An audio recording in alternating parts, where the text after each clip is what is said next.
They say every community has that neighbor, the one who thrives on control, feeding off silence, telling others what's right and wrong.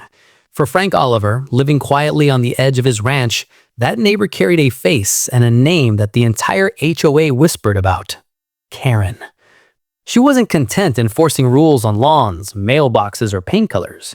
No, she aimed bigger.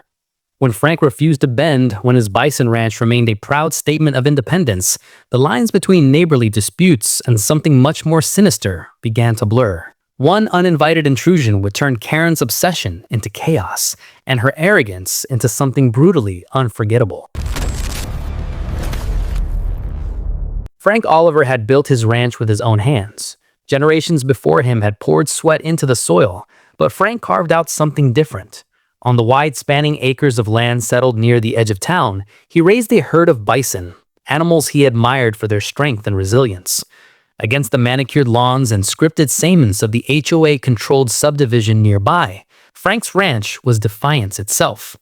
His was not only a plot of land, but a statement of heritage, of rugged determination, and the freedom, a freedom the association despised.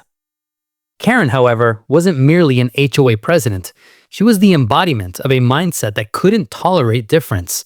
She hid behind a thin veil of community standards, yet everyone knew these standards targeted those who didn't fit her image of order.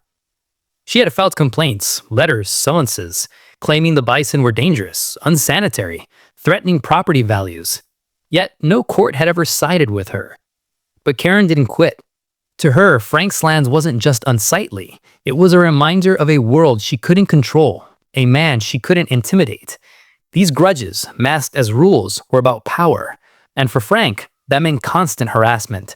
Yet nothing had prepared him for the day Karen broke down the invisible line of civility and physically crossed into his ranch. It happened on a late autumn afternoon. The golden hues of sunset brushed across Frank's pastures, bison lumbering in slow, elegant rhythms against the horizon. From his porch, Frank sipped coffee, listening to the steady sound of hooves as young calves played in the distance. This peace, a rare kind, was shattered by the roar of an engine. Karen's SUV barreled down the gravel path, wheels spitting dust, headlights slicing carelessly through the fading light. She wasn't lost. This was deliberate. She ignored the no trespassing signs, ignored the locked gate she had forced open, ignored every clear declaration that this land was not hers to touch. To Karen, Frank's property was an affront, and in that moment, her fury gave her permission. She veered dangerously close to the pasture fence, as though to send a message: nothing here is safe from me. Frank watched, frozen in disbelief, as the SUV rattled further into the fields. But disbelief gave way to dread when the bison noticed the intrusion. The herd, powerful and protective, sensed the violation immediately. Their calm was gone. The eldest bulls, enormous and territorial, lifted their heads and stamped the earth with thunderous force. Karen stopped her vehicle briefly, stepping out onto the soil, yelling slurs that only revealed the depth of her contempt. She wasn't just condemning livestock. Frank had heard it before. Her words aimed at those she thought didn't belong, anyone who rejected her authority. And though she likely didn't intend it, her ugly contempt echoed something darker, remnants of the same exclusion and control that had scarred communities for generations. The yelling was short-lived.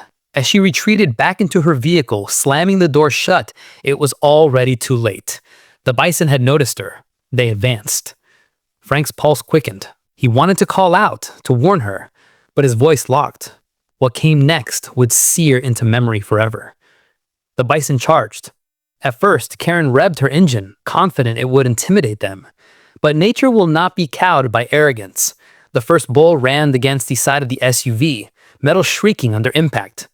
Another joined, their combined strength lifting the frame off balance. Karen screamed, a scream pierced with panic and disbelief.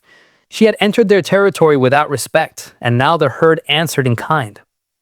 The SUV balanced for a breathless moment before crashing back down, glass shattering across the field like glinting stars in the dim dusk. Tires spun helplessly in churned soil. Her bravado had dissolved. All that was left was frantic, terrified shouting. Each attempted escape triggered another surge from the bulls, tossing the vehicle again, like it was nothing but a scrap of aluminum cluttering the earth. Frank stood rooted, torn between intervention and inevitability. The spectacle before him was brutal, unstoppable, yet almost poetic. A forceful reminder that dominance has boundaries, that no man or woman dictates nature, no matter how entitled they believe themselves to be. It ended only when Karen's vehicle, mangled and cracked, finally lay still enough that the herd lost interest.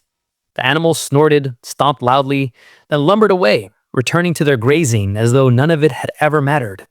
To them, justice had been swift. When the silence returned, the scene was haunting.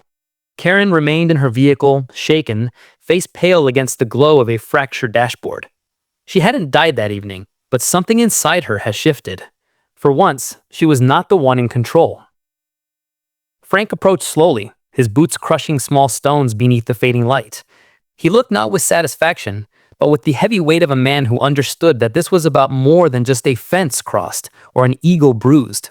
What Karen faced was the natural law at work, a justice unbothered by titles, meetings, or neighborhood votes. What lingered, though, was that Karen's fury hadn't truly been about pasture or property. It had been about control, about silencing difference, about enforcing her own definition of belonging. What had unfolded on that field carried echoes of histories when people used rules, power, and intimidation to suppress those they deemed less deserving. Frank saw it plainly. He always had.